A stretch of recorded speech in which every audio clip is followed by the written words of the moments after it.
Muito boa noite. Que bom podermos nos encontrar novamente para a gente conversar um pouco sobre esses ensinamentos tão bonitos que Jesus nos deixa, especialmente codificados por Allan Kardec, que nos dá uma explicação, um detalhamento, uma minúcia muito mais aguçada para que a gente possa de verdade compreender tudo aquilo que Jesus quer nos dizer. Hoje nós vamos falar um pouco sobre as leis morais e sobre a lei de adoração. Mas eu queria começar com uma pergunta para deixar a gente um pouco aguçado. Lei de adoração. Deus quer que a gente o adore? Vocês imaginaram isso? Existe uma lei natural, nós vamos falar um pouco dessas leis, as leis morais. Mas será mesmo que Deus nos pede que nós o adoremos?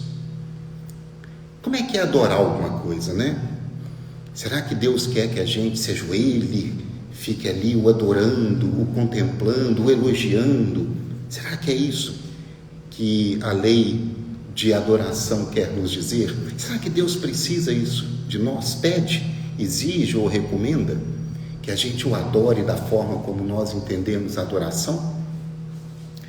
Nós vamos no meio do caminho respondendo um pouco isso, mas há um entendimento muito interessante para a gente fazer sobre a importância das leis morais. As leis morais, elas estão, segundo Kardec nos fala, escritas em nossa consciência. Então são leis que todos nós, intuitivamente, sabemos.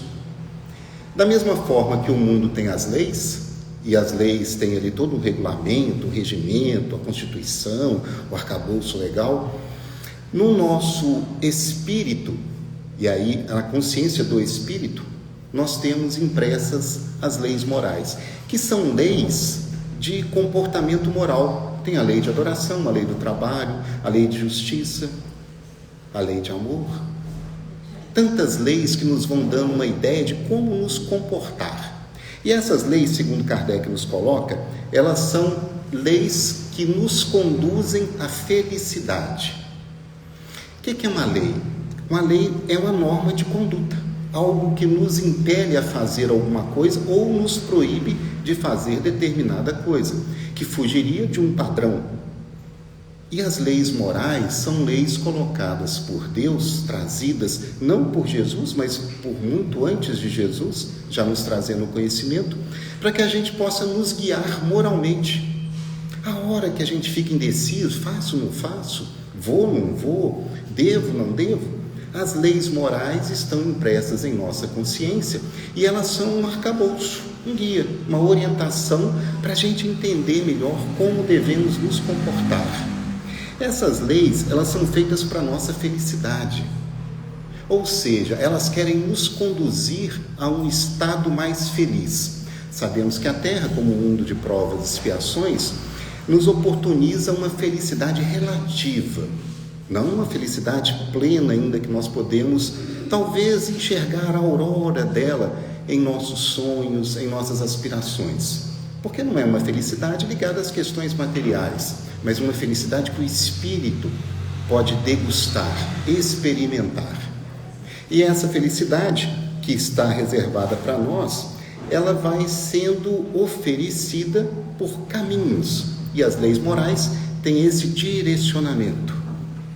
Vamos pensar, a lei de adoração é a primeira das 10 leis morais que nos é oferecida.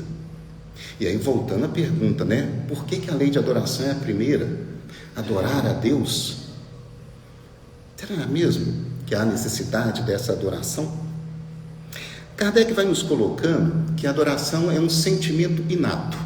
E a percepção que a gente tem desse sentimento é que é uma necessidade que nós temos de dialogar com Deus. Então, é a elevação do pensamento a Deus. Um diálogo, uma conversa. E aí a gente começa a entender que a adoração que Deus pede a nós não é aquela adoração de nos colocar de joelho, de fazer todo aquele cenário. Não é uma adoração de nós olharmos para Deus como um pai punitivo, que às vezes nos tira as coisas, nos castiga. Não. Não é aquela adoração que se eu fizer menos e fulano fizer mais, ele vai para o céu, eu não vou. Também não. A adoração tem um outro caráter, por isso foi colocada como a primeira das leis, porque ela vai nos facilitando a prática das outras 9. E aí, esse sentido maior da adoração é muito rico. Kardec nos coloca que a lei da adoração é a elevação do pensamento a Deus pela oração, para que a alma se aproxime do Criador. Somos filhos de Deus, criados por Deus. E aí vamos tirar um pouco aquela ideia daquele Deus velhinho, bonzinho. Não vamos tentar humanizar Deus, porque a gente incorre no erro de tentar igualar Deus a nós. Deus, pela definição que o Espiritismo nos fornece, é causa suprema, inteligência primária. Ou seja, não é humano, Deus não é uma criatura. Deus criou tudo. Uma energia, uma força muito maior. E a essa energia, a essa força criadora, a essa inteligência suprema que coordena tudo, é que nós estamos falando da adoração. Que é essa forma que nós temos de nos comunicar com o Pai. Olha como é que a adoração ganha, então, um sentido muito mais de respeito, de fé, de devoção, de recurso. Não mais o medo de Deus, o temor a Deus, não. O Pai que nos ama infinitamente, e a figura do Pai é uma forma de nós entendermos Deus mais facilmente. Era necessário chamar Deus de Pai desde sempre, para que nos fosse facilitado o entendimento de que Deus é um ser acima, superior, criador. E essa adoração, ela tem um sentido de diálogo, mas um sentido de compreensão do papel de Deus. É por esses momentos que nós colocamos, que Kardec nos indica, que nós devemos adorar a Deus, que nós percebemos a grandiosidade desse Deus. É quando nós nos colocamos filhos dele. Então a adoração, ela não é no sentido de uma subjugação, de um temor, mas é uma forma de comunicação, de diálogo, de intensa percepção. E aí ele vai nos colocando de uma forma muito clara em alguns tópicos. O primeiro deles, quando a gente pensa em adoração, às vezes a gente imagina que alguém está muito devotadamente adorando uma imagem, um cenário, um templo religioso. E aí a primeira pergunta que Kardec coloca aos espíritos, que esse texto está no livro dos Espíritos, as questões são as 649 até 673. E Kardec coloca, é necessário, as manifestações exteriores para adorar a Deus? Olha como Kardec vai nos mostrando o que é adoração. Mas as perguntas que ele faz à espiritualidade, elas vão nos conduzindo para que nós tenhamos as nossas respostas. As respostas que a espiritualidade dá nos serve de guia, de orientação. Então fica muito intenso. E aí a espiritualidade responde a Kardec: a verdadeira adoração está no coração. Pronto. Ele não responde assim, a pergunta, quando a gente faz uma pergunta, a gente gostaria assim, sempre de um sim, um não, e a gente se sentiria confortável, alguém responder por nós. A espiritualidade não faz isso. A espiritualidade nos instiga a perguntar novamente de outras formas para entender melhor. Quando ele fala que a verdadeira adoração está no coração, ele já deixa claro que é uma questão minha com Deus. Eu não preciso mostrar para ninguém que eu adoro a Deus. Eu não preciso me exibir martirizando o meu corpo, mortificando, para falar que eu adoro a Deus. Não. Eu não preciso mostrar aos outros. Não era isso que Jesus combatia nos fariseus? A fé. E aí ele nos coloca mais. A adoração pelas manifestações exteriores pode ser útil se não for de afetação. Vejam, ele não condena e não recomenda, mas ele instiga a gente a pensar que existe uma forma. Eu posso adorar assim em público, exteriormente, mas desde que não seja algo para que eu precise me exibir. E quantas vezes a gente vê isso? A gente até costuma falar, fulano tem muita fé lá, tá? Até parece que depois nós vamos falar um pouco disso mais à frente. E ele coloca uma seguinte questão: se a conduta não desmentir a aparente piedade, não tem problema nenhum. Então percebam, ele coloca que vale mais a essência do que o gesto, a exibição, o teatro, o ato. A conduta nossa tem que condizer com aquilo que nós estamos demonstrando. Se nós queremos demonstrar que nós temos muita fé, que nós somos aquelas pessoas que têm realmente todo aquele ímpeto, a nossa conduta deveria ser igual. Senão, nós perdemos todo o esforço. E mais ainda, nós estamos simplesmente teatralizando um recurso que Deus nos coloca, que é da adoração. Deus não precisa que nós o adoremos. Deus não tem a vaidade que nós temos, o orgulho que nós temos. Nós gostamos de receber elogio, não é? Quando alguém nos elogia, nos até assim coloca em um lugar, nossa, adoro o que você faz, a gente se sente bem, né? Deus não precisa disso. Deus não pede isso de ninguém. A adoração é outra questão. É esse diálogo íntimo para o caminho da nossa felicidade. É uma forma que nós temos, pelo diálogo, de receber essas intuições, de receber essa orientação, de receber tudo aquilo que Deus quer e espera de nós. Que, em síntese, é só que a gente pratique a lei de amor. Mas é necessário essa lei de adoração para que a gente se coloque em diálogo. E aí, Kardec, em resposta aos espíritos, coloca: Deus prefere a adoração do fundo do coração, de sinceridade, do que simplesmente de aparência. Então, pouco vale aquela pessoa que se exibe muito, que se martiriza muito, se aquilo não for sincero. Veja, nós de forma alguma estamos condenando. O Espiritismo não cabe condenar nenhuma prática de outra religião. O que se coloca aqui é que se aquilo realmente tiver sido vivenciado internamente, se aquilo que eu demonstro, que eu exibo, fizer parte do meu comportamento, não atrapalha em nada. Mas se aquilo for só para os outros verem, aí sim eu estou perdendo tempo. Então eu posso usar isso de uma forma melhor? Claro. Então ele coloca que ele chama para que a gente siga a lei, independentemente da forma. Ele nos convida a praticar a lei de adoração, mas não precisa ser exibido, não precisa ser pronúncia de palavras lindas, não precisa ser de forma efusiva, não, da nossa forma, do nosso entendimento. Porque, e Kardec coloca aqui na resposta dos espíritos, que alguns fazem dessa lei de adoração até uma profissão. Vocês já ouviram falar dos falsos profetas? É muito isso. Tem algumas pessoas que fazem da lei de adoração um comércio. Elas se colocam tanto efusivamente nesse teatro de adoração que as pessoas começam a acreditar que, poxa, aquele dali tem um diálogo especial com Deus, hein? Ele fala, aquele dali Deus escuta. Eu não, coitado de mim. Mas fulano Deus escuta.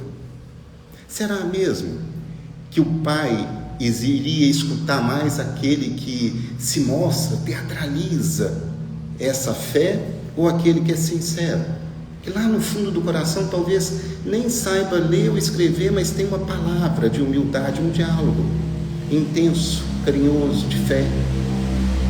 Quem seria mais ouvido por Deus? Por isso que é perigoso essa parte desse teatro, dessa forma de manipulação de massas, até usando o recurso dessa adoração.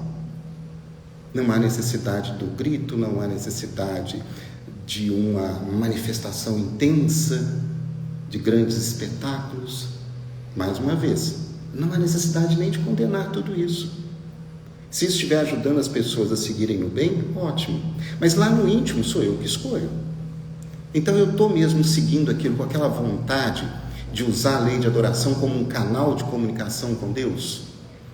Já imaginou se a gente pudesse pegar o celular e ligar para Deus? A lei de adoração é esse simbolismo de uma comunicação íntima. E é tão bonito, né? Pensar que isso pode ser feito por nós, isso pode ser praticado. E aí, há uma força muito grande para a gente entender como essa lei de adoração se processa. O texto nos fala que o recurso mais óbvio, mais à nossa disposição, é por meio da prece. Qual que é o sentido da prece? A prece é um ato de adoração a Deus. A prece, em geral, ela pode ter 3 caráteres. A gente pode louvar, pedir ou agradecer. A gente mais lembra da prece de pedir, não é? A gente pede. Mas a gente pode louvar e agradecer. Agradecer quando conseguir e louvar a Deus. Olha o momento de adoração dividido em 3 momentos. Deus sabe o que nós precisamos. Por que a gente precisaria pedir então? Uma pessoa adoentada, será que Deus não está vendo que ela precisa de saúde? Mas por que eu preciso pedir? Olha como a gente faz da prece um intercâmbio menor do que o potencial imenso que ela tem. A prece, como essa ferramenta para a gente praticar a lei de adoração, significa que eu, no meu diálogo com Deus, estou conversando mesmo. É lógico que na hora que eu estou conversando com Deus, e diálogo é falar e ouvir, né? Eu tenho que estar disposto a ouvir. Deus não vai conversar comigo, Eugênio, faz isso. Não é assim que funciona. Mas eu tenho que me colocar pronto. Se eu estou com um problema de saúde, poxa, Deus está vendo que eu estou precisando de saúde. Aí eu faço a minha prece, Deus, me livra desse mal, me dá saúde. Eu acho que não vai dar certo. Porque, percebam, eu não estou disposto a ouvir. Eu só estou disposto a pedir e querer de Deus a solução.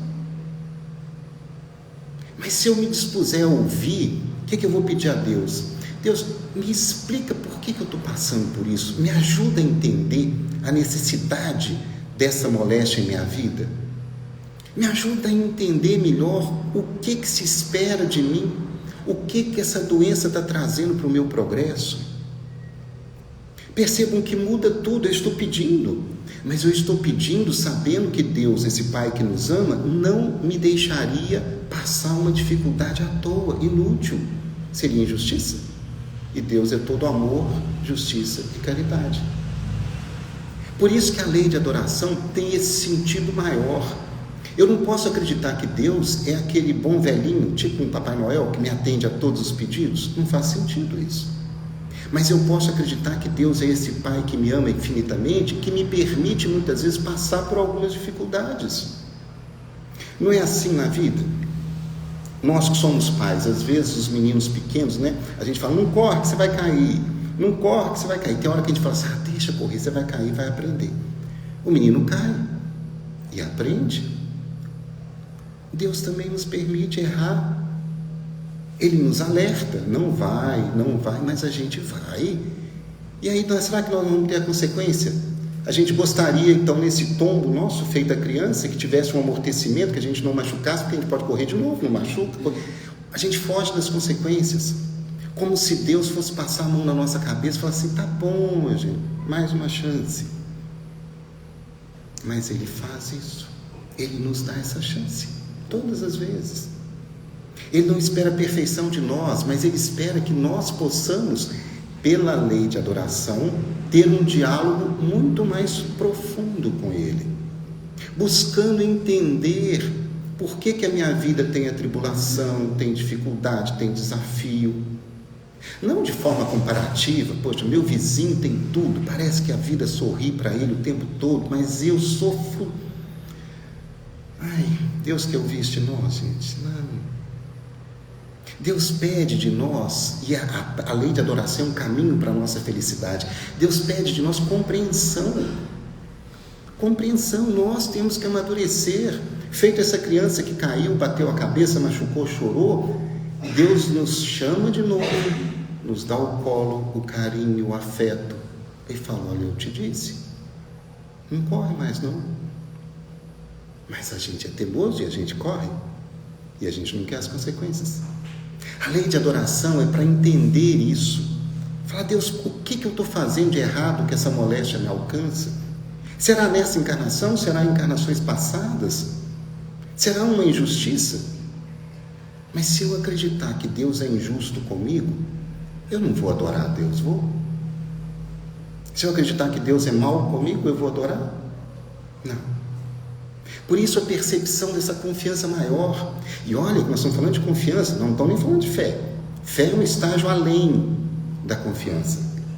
E aí a gente vai percebendo que a prece, esse diálogo que nós fazemos com Deus, nos permite estabelecer um outro patamar. E aí Deus vai nos respondendo. Mas como é que a gente vai ouvir a resposta de Deus se Ele não vai falar comigo, se Ele não vai... Por tudo aquilo que nós vamos vivendo. Pelas consequências dos nossos atos, pelas escolhas que nós fazemos. Nós vamos percebendo que Deus fala conosco por aquele vizinho, pelo colega de trabalho, pelo pai, pela mãe, pelo desafeto, por todas as pessoas que nos cercam. Deus fala conosco pela nossa intuição. Sabe quando a gente cisma que vai fazer uma coisa, a intuição ele não faz, e a gente fala, vou fazer assim mesmo, pimba, erra. Deus vai nos respondendo. E o que Ele pede de nós? A mudança. O menino correu, caiu, bateu a cabeça, machucou. Na segunda vez ele vai pensar 2 vezes, vai correr menos, vai machucar menos. Na terceira vez ele não cai mais, porque ele não correu, não machucou. Deus quer de nós isso, a mudança de comportamento. Deus quer que a gente aprenda. Agora, Ele acaba nos deixando machucar mesmo, se a gente é teimoso. Nós precisamos entender que o plantio é opcional, mas a colheita não. A colheita vai ser sempre proporcional. A gente sempre vai colher o que planta. E aí tem algumas definições, só para a gente ir nos ajudando mais facilmente, o que seria essa lei de adoração. E aí eu pedi ajuda para Allan Kardec e Chico Xavier, e a gente trouxe alguns conceitos que facilitam muito para nós esse entendimento. No Evangelho, capítulo 17, que é o capítulo Sede Perfeitos, Kardec nos coloca que adorar a Deus em espírito e verdade é cumprir as suas leis divinas e fazer o bem aos nossos semelhantes. As leis divinas, as 10 leis que nós vamos estudar aqui a cada domingo, uma por uma. A lei de adoração é a primeira. Olha como é que é inteligente até a proposição das leis, a ordem que ela é colocada, para que a gente entenda mais facilmente. Então, quando a gente pensa que adorar a Deus é cumprir essas leis, que são recomendações, Deus está satisfeitíssimo conosco quando a gente faz isso. Que em resumo, é aquele primeiro mandamento, lembra? Amar a Deus sobre todas as coisas, é o próximo como a si mesmo. Pronto. Se nós fizermos isso, nós já estamos em um caminho bom. As leis, as 10 leis, vão nos colocando cada passo, como a gente pode fazer, de que jeito, por que eu preciso, é para me convencer. Porque é difícil convencer. A gente ler e acreditar é uma coisa, a gente se convencer é outra. No livro Céu e Inferno, que é a Justiça Divina, no capítulo 2, Temor à Morte, aí Kardec coloca a adoração como um caminho para vencer o medo da morte. Intenso, né? Olha como é que esse diálogo com Deus nos permite muito mais acreditar em nós, espíritos imortais, e que a morte é um despejo da veste carnal. E a gente continua na vida. A gente vai diminuindo o medo da morte porque a gente acredita que essa oportunidade de estarmos reencarnados aqui nos dá fabulosas chances de evoluir. E ao desencarnar, eu continuo vivo em espírito, no mundo espiritual, e depois reencarno. Na Gênese, Kardec nos coloca que o sentimento de adoração brota naturalmente quando o homem contempla a harmonia do universo e a sabedoria infinita que dele emana. Olha como é que é interessante. O sentimento de adoração, essa vontade, esse desejo, ele brota naturalmente quando a gente contempla que em tudo no mundo tem harmonia, tem Deus. Tudo. Não existe nada que não tenha essa inteligência suprema coordenando. Nós vamos comportando, né? Vamos mexendo aqui, mexendo ali, a gente estraga um pouquinho e Deus permite que a gente conserte, mas em tudo tem essa harmonia. E quando a gente entende que essa harmonia é criada por uma força maior, a gente passa a entender esse Deus como alguém que deve ser adorado. Não no sentido de bater palma, de elogiar, mas no sentido de ter um diálogo com Ele, eu, como o Criador. E esse diálogo é muito proveitoso. Chico Xavier, em Caminho, Verdade e Vida, no capítulo 40, Ele coloca que a oração e a adoração, adorar a Deus é viver em harmonia com as suas leis, reconhecendo a sua presença em todas as coisas. É o que Kardec acabou de nos falar. Então, adorar a Deus não precisa dos atos exteriores, não precisa de demonstrar, não precisa de mutilar o corpo. Há mais tempo eram feitas oferendas, lembra? Ofertas, sacrificavam-se animais, até humanos. Isso pode, isso não pode? Vocês vão ter que ler o capítulo, que é bem bacana. O capítulo lá no Livro dos Espíritos fala muito sobre isso. É muito interessante a gente entender melhor essas coisas, né? Por que naquela época fazia-se isso? Por que hoje não se faz mais? Mas algumas oferendas as pessoas ainda acreditam, né? Será que faz diferença? Não faz diferença? Chico Xavier, no mesmo livro, no capítulo 60, Culto Divino, ele fala que a adoração genuína se revela nos atos de bondade, na renúncia ao egoísmo e na dedicação ao bem comum. Vejam o que Deus quer de nós. O que significa adorar a Deus, então? Bondade, renúncia ao egoísmo e dedicação ao bem comum. O que é adorar a Deus? Mudar o nosso comportamento. Por que existe uma lei de adoração? Para a gente dialogar com Deus.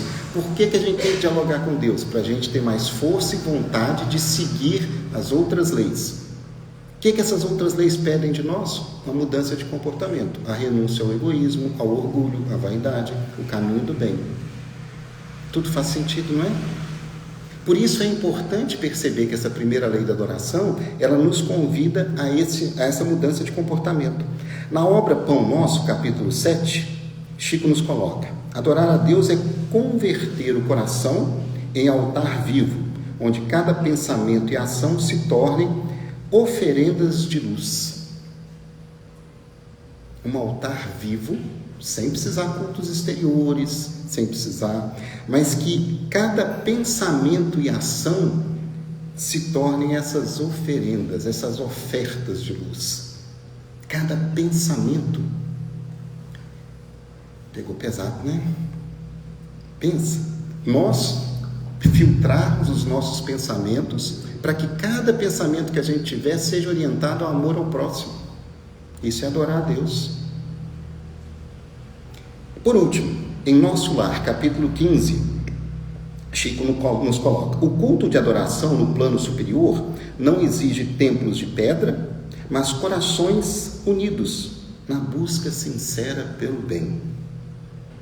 Corações unidos na busca sincera pelo bem. É o que nós estamos fazendo aqui hoje, não é? Todos nós com os corações unidos, buscando esse bem, quer seja para o nosso conforto, para a nossa felicidade, mas acima de tudo, pela crença que nós temos nesse Deus.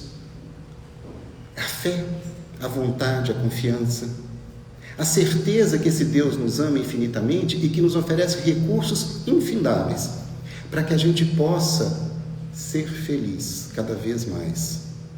Mas uma felicidade de verdade, uma felicidade que não dependa do plano material simplesmente, das questões transitórias, da posse, uma felicidade que nos convida a contemplar a vida como espíritos, nessa energia superior que o Pai nos oferta diariamente.